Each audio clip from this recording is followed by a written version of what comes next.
Okay, तो हमें अब सरचार्ज पढ़ना है, तो चलिए सरचार्ज समझते हैं। फर्म का सरचार्ज हम लोग समझ रहे थे।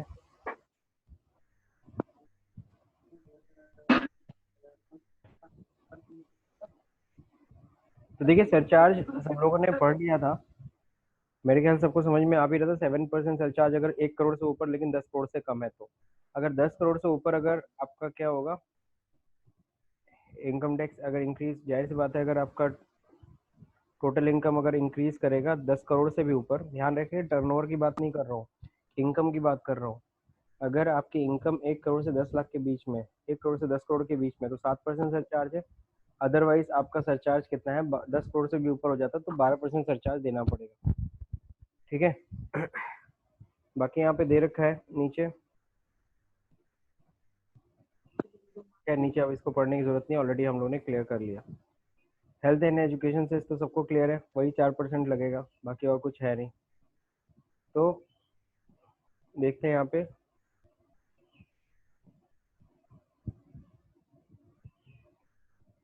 अपने बुक में देख लेते हैं, बुक में क्या लिखा है। तो यहाँ पे भी देखिए वही चीज़ लिखा है, 7% सरचार्ज है। ठीक है ना, अगर 1 करोड़ से 10 करोड़ के बीच में 12% सरचार्ज है, अगर 1 करोड़ 10 करोड़ से ऊपर है। Plus health and education cess भी देना पड़ेगा, education cess 2%, secondary higher education cess 1% and health cess देना पड़ेगा कितना, ओके 4%, सॉरी 1%, टोटल मिलाकर के हो गया 4%। ओके, अब देखिए यहाँ पे क्या है, अब हम फॉरेन कंपनी की बात करेंगे। फॉरेन कंपनी से पहले एक कुछ स्पेशल रेट्स भी दे रखे हैं, वो भी हम लोग पढ़ लेते हैं। यहाँ दे रखा है special tax rates applicable to a domestic company, ये भी है, ये भी हम लोग को ध्यान देना होगा। असेसमेंट ईयर 2021 की बात करेंगे हम लोग, सिर्फ 21-22 नहीं। तो यहाँ पे इसको दे रखा है क्या, special tax rate applicable for domestic company, the special income tax rate applicable in case of domestic companies for the assessment year 2020, 21 and 21-22। ठीक है, अब यहाँ पे देखो तो डोमेस्टिक कंपनी के लिए where it opted for section 115 B A, अगर 115 बी ए एक सेक्शन है, अगर इसको ये ऑप्ट करते हैं तो इनको फिर किस रेट से टैक्स देना पड़ेगा, 25% की रेट से टैक्स देना पड़ेगा।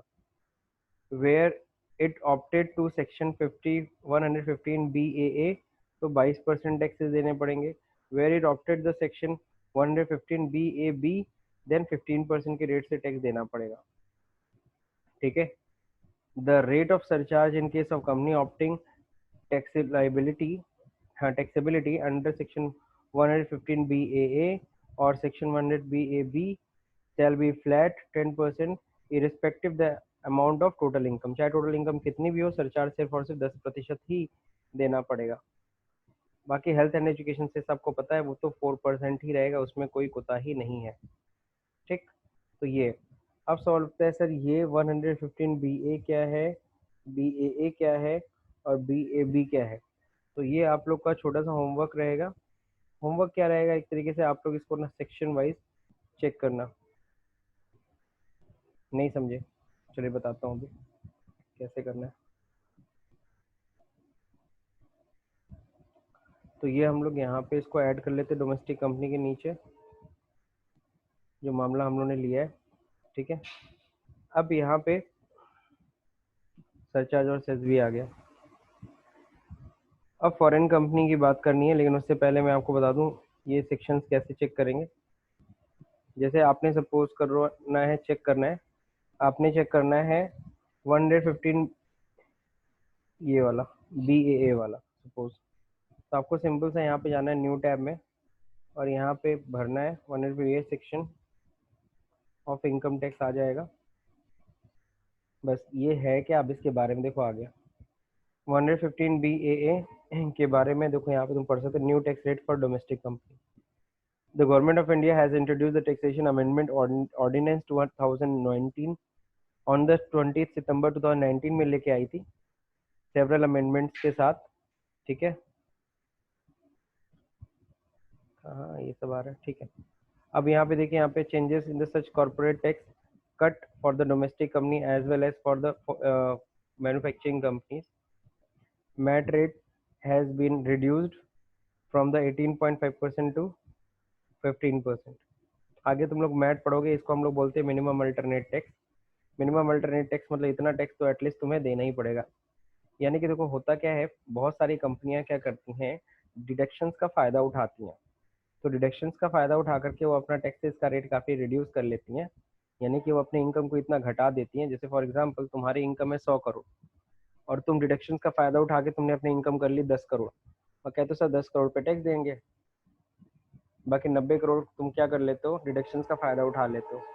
बस उसी को रोकने के लिए गवर्नमेंट ने ये सारे रूल्स बनाए हैं। अब इसमें सेक्शंस में, हालांकि उसको हम लोग मैट कहते हैं, मिनिमम अल्टरनेट टैक्स, आगे हम लोग पढ़ेंगे तब हमें ज़्यादा समझ में आएगा, फिलहाल इतना डीप में जाने की ज़रूरत है नहीं। ठीक है, section introduced to give affect to the reduced tax rate for domestic company. 115 BAA क्या बनाया गया है, ये has been inserted in the income tax act 1961 to give the benefit of a reduced corporate tax. अब अपना corporate tax कम कर सकते हो, है ना, फॉर द डोमेस्टिक कंपनी। सिर्फ डोमेस्टिक कंपनी को ये ऑप्शन है कि वो ये ऑप्शन ले सकता है। Section 115 BAA states that domestic company have the option to pay tax at the rate of 22% from the financial year 1920, assessment year 2021 onwards, if such domestic company adhere to certain condition specified। अगर वो ये सारी conditions complete करती है तो सवाल उठता है सर कौन कौन सी कंडीशन है जो उन्हें कंप्लीट करनी पड़ेगी। Condition specified under eligibility criteria of section 15 BAA। तो चलिए वो कंडीशन देख लीजिए, कौन सी कंडीशन कंप्लीट करेंगे तो हमें 22% की रेट से टैक्स देना पड़ेगा। All domestic companies shall have option to pay income tax rate at the rate of 22% plus applicable जो भी सरचार्ज रेट है, प्रोवाइडेड द फॉलोइंग कंडीशन। ये सब कंडीशन कंप्लीट करना पड़ेगा। नंबर 1, सबसे पहला कंडीशन क्या कंप्लीट है, such companies should not avail any exemption. तुम कोई एग्जेम्पशन नहीं लोगे, कोई इंसेंटिव्स नहीं लोगे, है ना। तुमको कोई एग्जेम्पशन, जो एग्जेम्पशन मान लो किसी फर्म्स को दिए जाते हैं तो कंपनी को मिलती है कुछ डोमेस्टिक कंपनीज को, तो तुम वो एग्जेम्पशन तुम्हें छोड़ देना है। इंसेंटिव्स, गवर्नमेंट से कोई इंसेंटिव तुम्हें नहीं लेना है। बहुत सारे इंसेंटिव्स जैसे गवर्नमेंट देती है कुछ स्पेशल ट्रेड्स के केस में, जिस लाइक एक्सपोर्ट करते हो तो उस केस में तुम्हें वो एक्सपोर्ट इंसेंटिव्स नहीं लेने होंगे। Under different provision of income tax के किसी भी प्रोविजन के तहत तुम कोई एग्जेम्पशन क्लेम नहीं करोगे, ना तो कोई इंसेंटिव क्लेम करोगे। Therefore, the total income of such company shall be computed without claiming any deductions, especially available for unit established in special economic zone। अगर ये डिडक्शन अगर तुम्हें चाहिए, ये उन्हीं यूनिट्स के लिए एप्लीकेबल है जिनका बिजनेस, जिन्होंने अपना कहाँ सेटअप कर रखा है, स्पेशल इकोनॉमिक जोन में कर रखा हो, अंडर सेक्शन 10AA। अब ये 10AA पढ़ना। सर स्पेशल इकोनॉमिक जोन कोई जानता है कि नहीं जानता है, इसमें से आप लोगों में से कोई जानता हो तो बताएं, what is special economic zone. Anybody?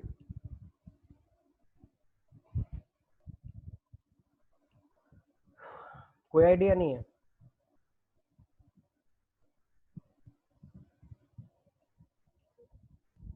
नहीं पता है, चलिए ठीक है मैं बता देता हूँ। स्पेशल इकोनॉमिक जोन जैसे होता है कि फॉर एग्जांपल तुमको अगर मैं एक छोटा सा एग्जांपल दूँ कि इसी तरीके से एक एरिया था हमारा, जैसे कुछ ऐसे एरिया होते हैं जिसको गवर्नमेंट चाहते हैं कि उसको थोड़ा इंडस्ट्रियल एरिया बनाया जाए, तो उसको क्या करते हैं, इंडस्ट्रियल एरिया बनाने के लिए कुछ इंसेंटिव देते हैं, कुछ उस जगहों को क्या करते हैं वो लोग स्पेशल इकोनॉमिक जोन बना देते हैं, और फिर वहाँ पे क्या बहुत सारी छूटें मिलती हैं। अगर कोई इंडस्ट्री अगर वहाँ आती है तो उसको बहुत सारे टैक्सेस में रिलीफ मिलती है ना, जिसलिए उसको जीएसटी नहीं देनी पड़ेगी, उसको इतने साल तक इनकम टैक्स नहीं देना पड़ेगा, बहुत सारे टैक्सेस में छूट मिलती है, इंसेंटिव्स मिलते हैं। वो इसीलिए होती है ताकि आप आए और वहाँ पर अपनी इंडस्ट्री लगाएं, यानी इंडस्ट्री को अट्रैक्ट करने के लिए स्पेशल इकोनॉमिक जोन्स बनाए जाते हैं, ठीक है, ताकि इंडस्ट्री वहाँ पे सेट हो जाए। ठीक, तो इस तरीके से अगर मैं आपको बताऊं तो स्पेशल इकोनॉमिक जोन में आप अगर हो तो आप ये डिडक्शन ले सकते हो 115 BAA, मतलब डिडक्शन ले सकते हो कह रहा हूँ। 115 BAA के तहत तुम टैक्स रेट तुम्हारा ये एप्लीकेबल होगा। तो बस ये है कि आप क्या करोगे, बाकी deduction claiming any deduction specially available for unit establishing in special economic zone. In special economic zone में यानी बाकी डिडक्शन आपको छोड़ने पड़ेंगे। Claiming additional depreciation under section 32। Under section 32 आगे पढ़ोगे तुम लोग, जिसमें क्या होगा, जिसमें बताया गया है कि डेप्रिसिएशन, हम लोगों ने अभी तक डेप्रिसिएशन पढ़ा है अकाउंट्स में। अकाउंट्स में डेप्रिसिएशन अलग होता है, इनकम टैक्स में डेप्रिसिएशन थोड़ा सा अलग तरीके से कैलकुलेट होता है, जो हम लोग सीखेंगे। Investment allowance under section 32 AD towards new plant and machinery made and notified. Simple सी बात है, तुम नई जो प्लांट एंड मशीनरी होती है उस पर जो डिडक्शंस मिलते हैं, ठीक है, जैसे नई प्लांट एंड मशीनरी जो तुम लोग खरीदते हो उस पर एडिशनल डेप्रिसिएशन, नॉर्मल डेप्रिसिएशन तो रहता ही रहता है, साथ ही साथ एडिशनल डेप्रिसिएशन भी मिलती है गवर्नमेंट से। मतलब कि आप एडिशनल डेप्रिसिएशन भी क्लेम कर सकते हैं। लेकिन मान लीजिए कोई मशीन पे 20% डेप्रिसिएशन है, तो 20% तो चार्ज कर ही सकते हैं, उसके अलावा 40% और चार्ज कर सकते हैं। तो और डेप्रिसिएशन दिखाने से कंपनी को फायदा होता है। क्यों? क्योंकि और डेप्रिसिएशन दिखाएंगे, खर्चे बढ़ेगा, खर्चे बढ़ेगा तो प्रॉफिट कम होगी, प्रॉफिट कम होगा तो कम टैक्स देना पड़ेगा। तो एक अपॉर्चुनिटी होती है।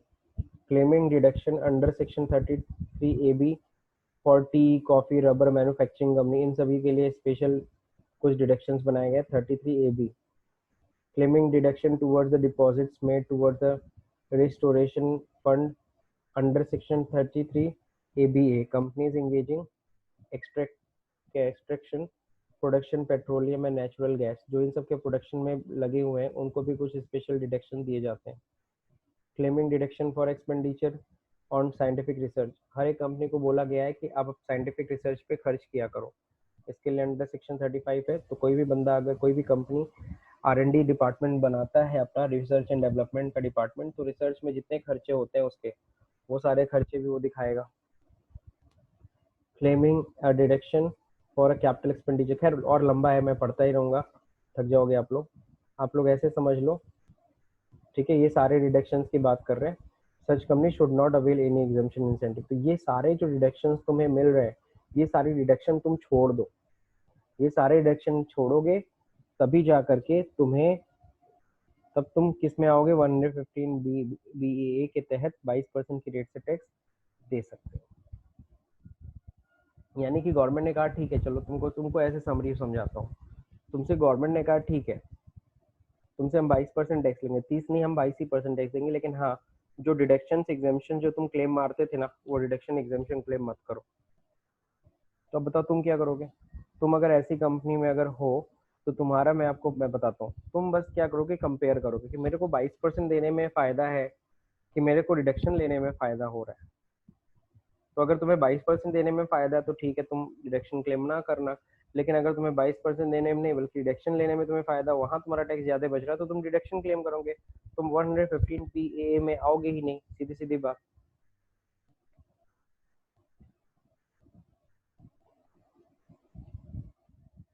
तो ये तो हो गया हम लोग का डोमेस्टिक कंपनी। इसी तरह से वेयर ऑप्टेड 115 BAB, यानी इसमें भी बहुत सारे डिडक्शन बोला है कि आप छोड़ दो, तब आप 15% की रेट से टैक्स दे सकते हो। तो ये आप लोग सेक्शन वाइज जाके चेक कर सकते हो। तो इतना डीप मत जाओ, फिलहाल इतना समझो कि नॉर्मली रेट है 30% और 25% किस केस में सबको पता है, अगर टर्नओवर 17-18 में कितनी है, 400 करोड़ से एक्सीड ना करती हो तो। अब फॉरेन कंपनी की बात करेंगे, विदेशी कंपनी कितना परसेंट टैक्स देते हैं। तो देखो, देसी कंपनी के ऊपर तो 30% टैक्स है, लेकिन विदेशी कंपनी के ऊपर देखो 40% टैक्स है। यानी वोडाफोन या इस तरह की जो कंपनियां होती हैं, they are ready to give 40% taxes to the government, है ना। अब फॉरेन कंपनीज का भी जरा देख लेते हैं, गवर्नमेंट नोटिफिकेशन में क्या बोला है। तो देखिए, फॉरेन कंपनी के लिए दे रखा है असेसमेंट ईयर 2021 और 21-22 टैक्स रेट एक्सप्लेन नहीं किया है क्या।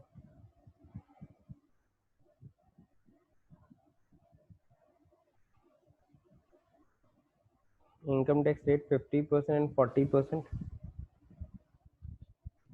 कह रहे royalty receive from government or an Indian concern pursuant of an agreement made by the Indian concern after March 31st March 1961 but before 1st April 2000 1976, fees rendering technical services pursuant of an agreement made after जो भी है फलाना ढकाना etcetera जो भी देखो, in either case been approved by the central government, तो 50% tax rate है, ये 50% है, ध्यान रहे।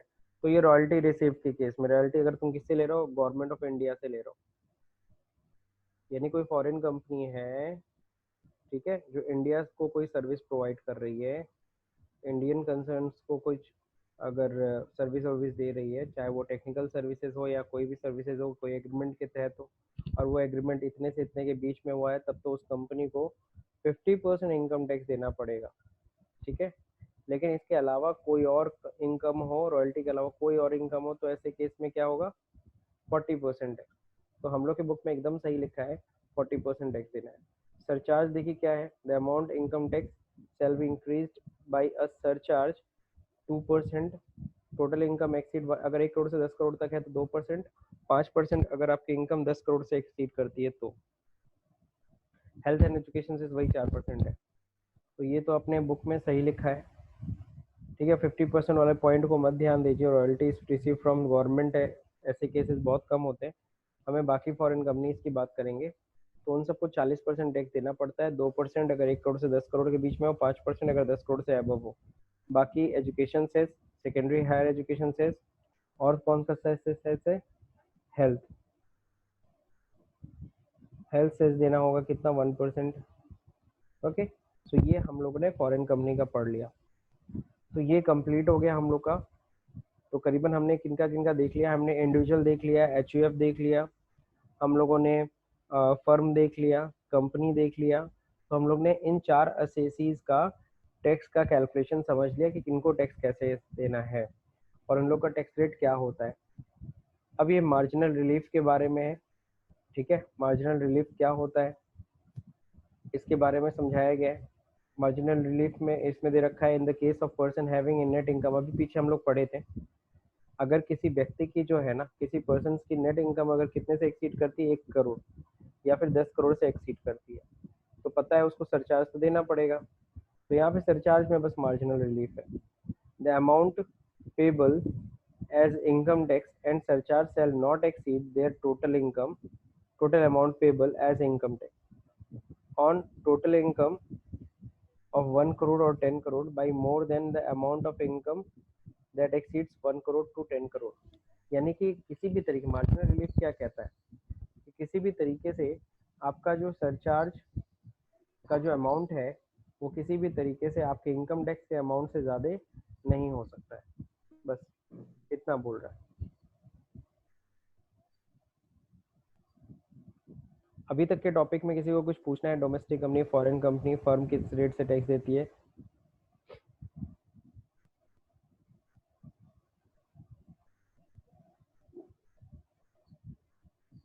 आगे बढ़े।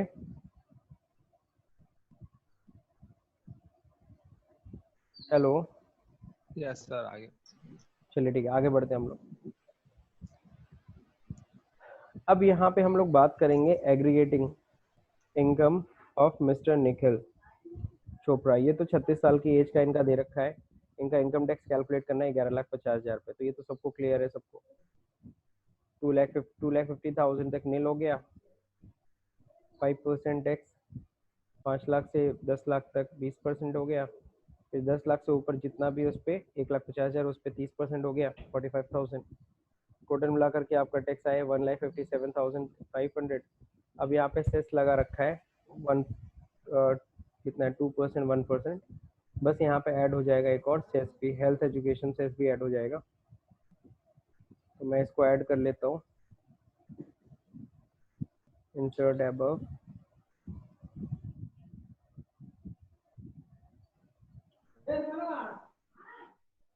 ठीक है। यहाँ पे बस क्या हो जाएगा, हेल्थ हो जाएगा।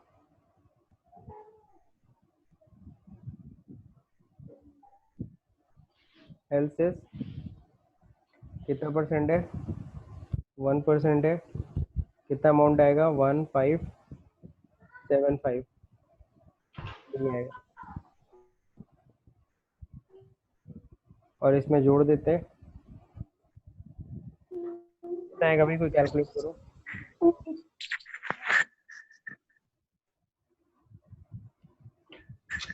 हो जाएगा 162 225,575 इसमें जोड़ देंगे 163,800 आएगा। क्यों 800, तो ये आपका टैक्स का अमाउंट हुआ। सही है ना जी?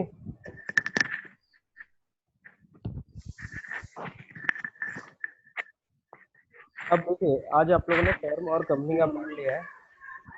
अब टोटल इनकम दे रखा है लिमिटेड का 2.5 crore. Calculate the net tax payable. तो सी लिमिटेड है यानी कि कॉर्पोरेट हो गया, कंपनी हो गया, और कुछ नहीं दिया है तो हम ये मानेंगे सी लिमिटेड क्या फॉरेन कंपनी की डोमेस्टिक है। अगर कुछ नहीं दिया तो यही मानेंगे कि ये क्या है, ये डोमेस्टिक कंपनी है। Total income of Poddar and associate a partnership firm, ये पार्टनरशिप फर्म है, इनकी इनकम कितनी है 1.2 करोड़। Calculate net tax. तो ये दो क्वेश्चन जो है ये वो होमवर्क है। अभी तक हम लोगों ने इंडिविजुअल एचयूएफ का निकाला, अब ये कंपनी और फर्म का है। तो जिनके पास भी बुक नहीं है वो ले लें।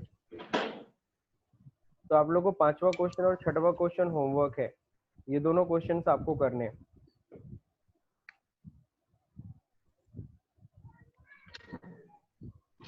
सर एक तो सॉल्व करके दिखा दीजिए सर, तब क्लियर हो जाता है अपना। अच्छा एक एग्जांपल करके दिखा दूं?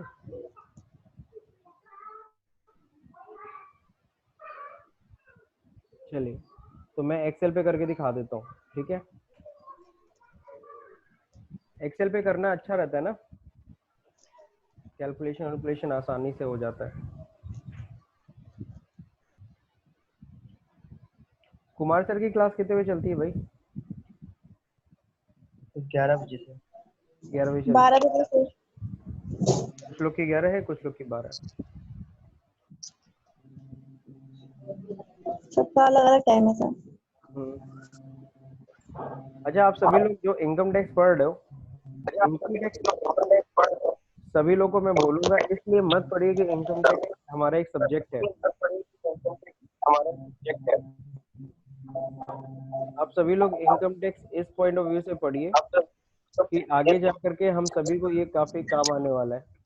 आप चाहे किसी भी फील्ड में हो, ठीक है, कल को आपको इनकम कमाएंगे और आपको इनकम टैक्स देना पड़ेगा, तो एटलीस्ट इनकम टैक्स के ये सब प्रोविजंस अगर आपको पता होगा तो आप अपनी टैक्स प्लानिंग खुद कर सकोगे, ठीक है? इसलिए इनकम टैक्स को बढ़िया से समझो। ये इसलिए मत पढ़ना कि भैया सीआई का पेपर है तो हमें एग्जाम क्लियर करना है। अगर ये सोच के पढ़ोगे तो फिर बेकार है। जैसे एक जनरल नॉलेज की तरह पढ़ो, और काफी अच्छा नॉलेज है टैक्स की नॉलेज, अगर होगी तो इवन आप अपनी टैक्स प्लानिंग तो कर ही सकते हो कल को, इवन दो अपने पेरेंट्स का या किसी का भी टैक्स की प्लानिंग कर सकते हो। और मैं आपको बता दूं हम लोग टैक्स इतना डीप हम लोग इतना टैक्स हम लोग इस तरीके से पढ़ते हैं कि हम अपना रिटर्न मतलब अपना रिटर्न फाइल कर सके, इवन दूसरे की कंपनीज का भी रिटर्न खुद ही फाइल कर सकते हैं। और ये सब चीज़ें अगर आपको आएंगी ना तो आसानी से आपको जॉब्स में भी हेल्प मिल जाती है, बिकॉज रिटर्न फाइल करने आता है, ये अपने आप में बहुत बड़ी चीज़ होती है। ओके, सब लोग को एक्सेल दिख रहा है? Yes sir. Yes sir. अब अगर हम लोग एक कंपनी की बात करते हैं, मान लीजिए एबीसी कंपनी है ना? अब एबीसी कंपनी मान लीजिए है, तो ये फर्म हुआ। अब इनका जो इनकम है, इनका इनकम हम लोग ले लेते हैं, इस फर्म की इनकम सपोज करिए 5 करोड़। ओके, तो 5 करोड़ इसकी इनकम है। अब 5 करोड़ की इनकम पे अब हमको टैक्स निकालना है, ठीक है? अब टैक्स देखो कैसे निकालेंगे, सिंपल सी बात है, आपको पता है टैक्स रेट। सबसे पहले तो टैक्स रेट बताओ, टैक्स रेट कितना है 30%। तो 30% के रेट से ये टैक्स देंगे किस पे, 5 करोड़ की इनकम पे। मैं 5 करोड़ टाइप कर दे रहा हूँ,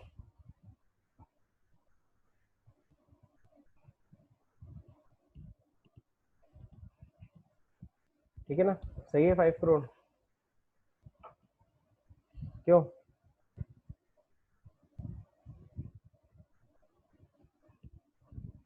अब चलिए देखिए यहाँ पे 5 करोड़ की इनकम तो मैंने टाइप कर दी। अब इस पे टैक्स निकाल लेते हैं सीधा सीधा। इस 5 करोड़ की इनकम पे मल्टीप्लाई बाई 30%, ये आपका टैक्स आ गया। ओके, तो कितना आया है 1,50,00,000। हेलो, सबको समझ में आ रहा है ना? यानी 1.5 यस करोड़ सर। तो इनका टैक्स ही हो गया। Yes sir. Yes sir. क्या करेंगे हम लोग इसमें ऐड करेंगे, क्या ऐड करेंगे? सरचार्ज। सरचार्ज भी तो देना पड़ेगा। अब सरचार्ज बताइए किस रेट से होगा? किसी को पता है सरचार्ज कितना है? 10% और 12% ना,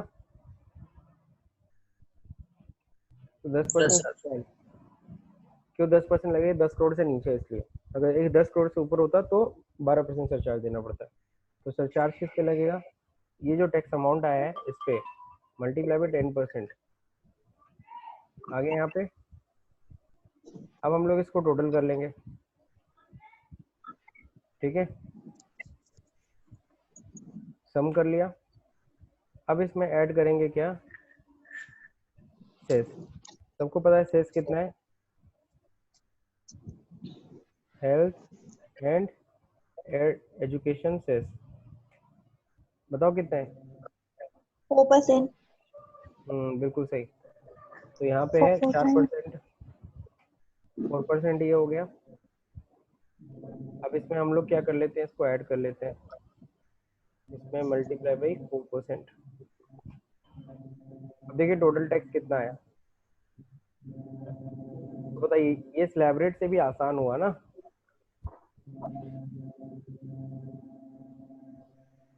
देखो सिंपल सी बात है, यहाँ पे तो हमको कोई रिलीफ तो मिल नहीं रहा है फिलहाल, कोई छूट उट है नहीं, कोई एग्जाम्पशन नहीं मिलता। एग्जाम्पशन सिर्फ इंडिविजुअल एचयूएफ के लिए कि 2.5 लाख तक नहीं है और ये वो, बाकी इनको 1,71,60,000 रुपये टैक्स देना पड़ेगा। मेन की टैक्स लायबिलिटी आई। तो सबको समझ में आ गया? किसी को इसमें कोई दिक्कत? नो। चलिए ठीक। और सर मेरा आंसर सर डिफरेंट आ रहा है, थोड़ा बताए देखकर बता दीजिएगा क्या गलती है। आपने मैसेज किया मेरे को, व्हाट्सएप किया है कि मेल किया है? सर ईमेल पूजा सिंह चौधरी। मेल सर किया है? अटेंडेंस ले लीजिए, हम लोग क्लास ले लिए। Yes sir. घबराइए अटेंडेंस। घबराइए मत, 10 से 11 बजे स्टार्ट होगी।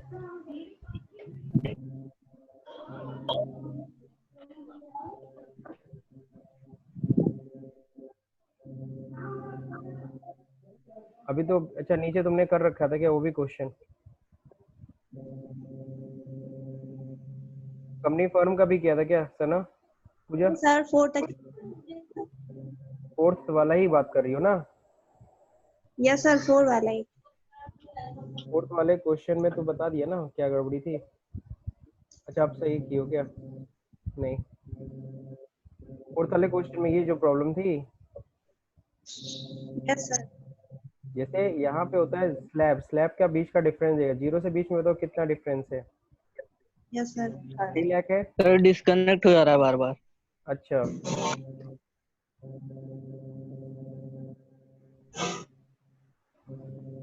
जीरो से 3 लाख तक नील था, और 3 लाख से 5 लाख तक के बीच का डिफरेंस कितना होगा? यहाँ पे 2 लाख रुपए कर देना, बस यही मैंने बोला। 3 लाख से 5 लाख के बीच का डिफरेंस 2 लाख है, तो 2 लाख पे 5% टैक्स लगेगा, बस यहाँ पे 10,000 कर देना। और बाकी सब सही? बाकी सब सही है तुम्हारा, ठीक है, बाकी सब सही था। चलिए अटेंडेंस ले लेते हैं अब। आज ग्रुप में भेज।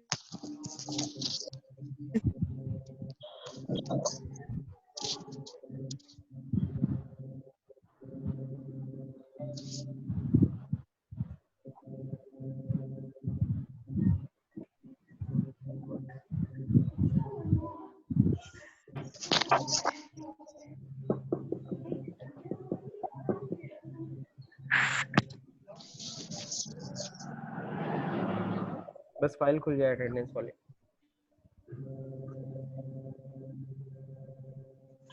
सर आज की रिकॉर्डिंग भेज दीजिएगा ग्रुप में। आज की और जितनी पिछली है सबका मैं भेज दूंगा आज, अभी 12 बजे के बाद। सर वॉइस 9 o'clock वाले में सर भेज दीजिएगा। अच्छा, यस सर 9 o'clock वाले में सर आपका वीडियोस कोई नहीं है दैट इज सर। 9 बजे वाले में आपका वीडियो नहीं आया है कल का। अच्छा ठीक है, कल का जितना भी मैंने अभी तक पढ़ा है वो सब डाल दूंगा। Shivangi Pandey. Present, sir. Present, sir.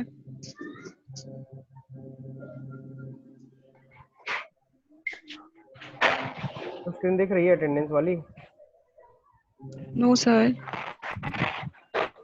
सही ना? अमन सिंह।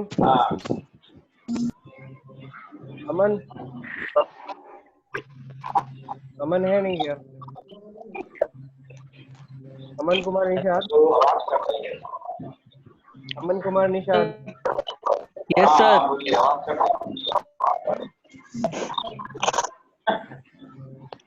अफसाना खातून। Yes, sir.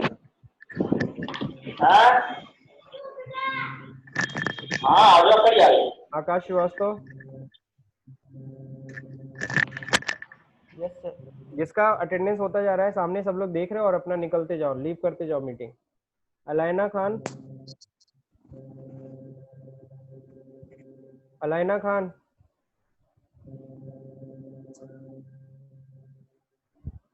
खान।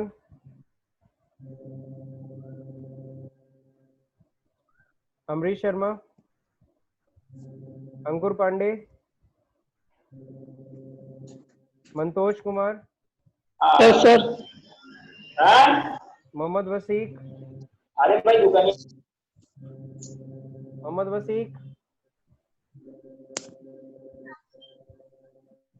पलक। Present, sir. Pooja. Yes, sir. Priya. Present, sir. Rahul. Yes sir. Shreyansh. Present sir. Avneesh. Yes, sir. Sana. Present, sir.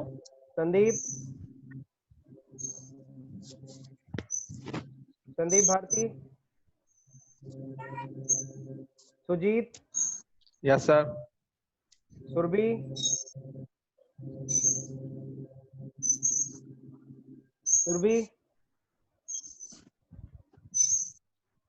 Sujit कल क्यों नहीं आए थे? Yes sir. कल क्यों नहीं आए थे? सर नेटवर्क प्रॉब्लम था सर, कनेक्ट नहीं हो पा रहे थे। अच्छा, सुरभि Yes, sir. होमवर्क की थी सुरभि? नहीं सर, आज पहले नहीं कल दिखा दिया। बेटा करा करो homework. Vishal Sharma ji. Deepak Kumar. Yes sir. चलिए, विशाल एब्सेंट है। एब्सेंट का नाम मैं बता दे रहा हूँ। विशाल एब्सेंट, संदीप एब्सेंट, अंकुर पांडे एब्सेंट, अमरीश एब्सेंट। संदीप भारती था सर, उसका डिस्कनेक्ट हो जा रहा है बार बार। संदीप भारती का? अच्छा ठीक है, लगा दे रहा हूँ। यस सर आया है। चलो ठीक है, लगा दिया। और अंकुर तो एब्सेंट है ना? अमरीश भी एब्सेंट है। अलाइना खान एब्सेंट है। अलाइना तो जुड़ी थी पहले। चलो ठीक है। अमन सिंह एब्सेंट। चलिए, इतने लोग एब्सेंट है आज। Okay, so today's class is over.